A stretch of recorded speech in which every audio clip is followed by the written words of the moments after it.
Сәлеметсіздер ме? Бүгін ертеде деген тақырыпты 64-ші сабақты жалғастырамыз. Алдыңғы сабақта біз ұры тоқпақ ертегісін бастаған болатынбыз. Бірінші тапсырма. Ертегі көбіне қалай басталады екен? Соған мән берейік. Ертегінің басталуы ертеде, не болмаса бұрынғы өткен заманда, баяғы заманда, немесе күндердің күнінде деп басталады, е? Енді ұры тоқпақ ертегісінің жалғасын түсініп оқиық. Екінші бөлімі. Шал қазанды алып Қазбайдың үйіне қайта келеді. Қазбайға бұдан еш нәрсе шықпады дейді. Қазбай қазанды алып піс қазаным піс десе еш нәрсе шықпайды. Қазбай қазанның орнына шалға есекті беріп жібереді. Шал есекті алып үйіне қайтады. Жолда келе жатса, балалар шалға: «Ата, асқа түсіңіз» дейді. Шал асты тастағысы келмей есектен түседі. Үйге кіріп бара жатып балаларға: «Шырақтарым, құс есегім құс демеңдер» дейді. Балалар мақұл дейді. Шал үйге кіріп кеткен соң-ақ балалар құс есегім құс десе, есек алтын құсады. Балалар есекті айырбастап, орнына басқа есек қояды. Шал есекті алып үйіне кетеді. Кемпір: «Қаздан барып алып келгенің осы ма?» дейді. Шал есекке құс есегім құс десе, есек еш нәрсе құспайды. Шал есекті алып Қазбайға тағы қайта келеді. «Есек еш нәрсе құспайды» дейді. Қазбай есекті алып құс есегім құс десе, еш нәрсе құспайды. Шалға Қазбай ұры тоқпағын береді. Шал ұры тоқпақты алып келе жатса, баяғы жерде тағы да балалар жүр екен. Балалар шалға: «Ата, асқа түс» дейді. Шал үйге кіріп бара жатып: «Шырақтарым, ұры тоқпағым ұр демеңдер» дейді. Шал үйге кіріп кеткен соң дәндеген балалар: «Ұры тоқпағым ұр» дейді. Тоқпақ балалардың әрқайсысын ал кеп ұр. Ұрып жүр. Балалар тоқпаққа жалынады: «Ойбай, піс қазаныңды, құс есегіңді берейік» дейді. Шал келе жатып естіп қояды. Шал келіп піс қазанды, құс есекті бересіңдер ме? дейді. Балалар: «Мақұл, әкеліп береміз» дейді. Шал ұры тоқпақты қойғызады. Балалар піс қазанды, құс есекті әкеліп береді. Шал піс қазанды, құс есекті, ұры тоқпақты алып үйіне келеді. Сөйтіп мұратына жетеді. Мінекей ертегіміз осымен аяқталды. Енді берілген тапсырмаларын орындайық. Алдыңғы сабақта біз ертегінің 3 түрі бар деп айтқанбыз, жан-жануарлар туралы, қиял ғажайып және тұрмыс салт ертегісі деп.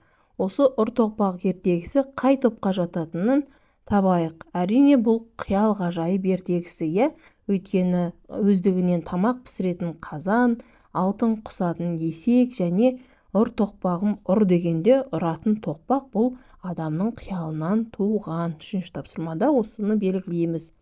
Ал енді 4-ші тапсырмада ертегіні берілген жоспар бойынша әңгімелеуіміз керек, яғни бұл ертегіні мазмұндау. 4 топқа берілген тапсырма екен. Бірінші топта қаздың тұзаққа түсуі, шал мен кемпір шалдың қазды іздеп шығуы. Екінші топқа түйеші мен қойшы үш жақсы нәрсе. Үшінші топ Қазбайға келуі, асық ойнаған балалар, піс қазаным піс. Төртінші құс есегім құс, ұры тоқпағым ұр деген жоспар берілген екен. Яғни бұл тапсырма бойынша біз не түсіндік, соны қысқаша өзіміз баяндап беруіміз қажет. Мысалы, бірінші топ: баяғыда шал мен кемпір малдары жоқ болғандықтан тұзақ құрып күндерін көріпті. Бір күні тұзаққа бір қаз түсіп қалады. Шал оны бауыздап сойғалы жатқанда қаз оны босатуын өтініп, 1 жылдан кейін қалаған затын беретіндігін айтады. Шал көніп, қазды босатып жібереді. Бұны естіген кемпірі шалының әрекетін құптамайды. Арада 1 жыл өткен соң шал қазды іздеп жолға шығады. Ары қарай 2-ші топ жалғастырамыз. 2-ші топ: жолда шал жайылып жүрген түйелерді көреді. Түйешіден сұрағанда түйелер Қазбайдікі екендігін айтады. Шал Қазбай деген сол қаз шығар деп ойлап, ары қарай сапарын жалғастырады. Bir кезде көп қойды көреді. қойшы бала да қойлардан қазбайдікі екендігін айтады. Шал қойшы баладан қазбайдың тағы нелері бар екендігін сұрайды. Сонда бала 3 жақсы нәрсесі бар екендігін баяндап айтып береді. Олар піс қазаным піс дегенде өзі түрлі тамақ пісіретін қазан, құс есегім құс дегенде алтын құсатын есек, ұр тоқпағым ұр дегенде адамдарды ұра кететін тоқпақ еді. 3-ші топ. Шал қазбайға келіп піс қазанын сұрайды. Қазбай береді. Үйіне қайтып келе жатқанда асық ойнап жүрген бір топ бала шалды үйге қонақ болуға шақырады. Шал үйге кіріп бара жатқанда балаларға піс қазаным піс деп айтпауларын ескертеді. Балалар шал кіріп кеткен соң піс қазаным піс деп шулап қоя береді де қазан түрлі ас пісіріп шығарады. Содан кейін балалар қазанды ауыстырып қояды. Үйіне барып қазанның ештеңе пісірмегеніне шалдың көңілі түсіп кетеді. 4-ші топ.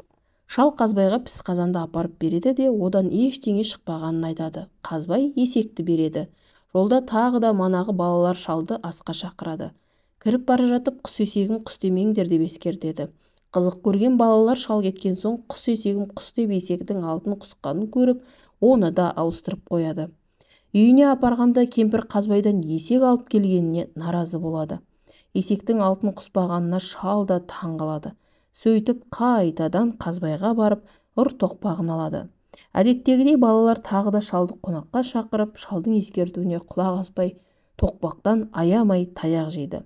Олар қазанды есекті қайтаратындықтарын айтып, шалдан тоқпақты тоқтатуын өтінеді.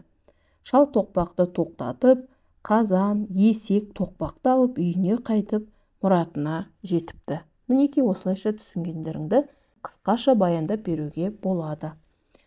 5-ші тапсырмада 43-ші беттегі суретке зер сал, ертегінің қай оқиғасына сәйкес келеді оқулықтарыңдағы неге суретке мұқият қараңдар. Ертегі неліктен ұр тоқпақ деп аталған айтып бер. Бұл жерден де өз пікірімізді айтамыз. Суретте балалардың өздерін көріп отырғандарындай ұр тоқпақтан таяқ жеп жатқандығы бейнеленген. Ертегі ұр тоқпақтың арқасында шал қазанды есекті қайтарып алып мұратына жеткендіктен ұр тоқпақ деп аталған. Мінеки осымен бүгінгі сабағымызға берілген тапсырмалар реті осындай.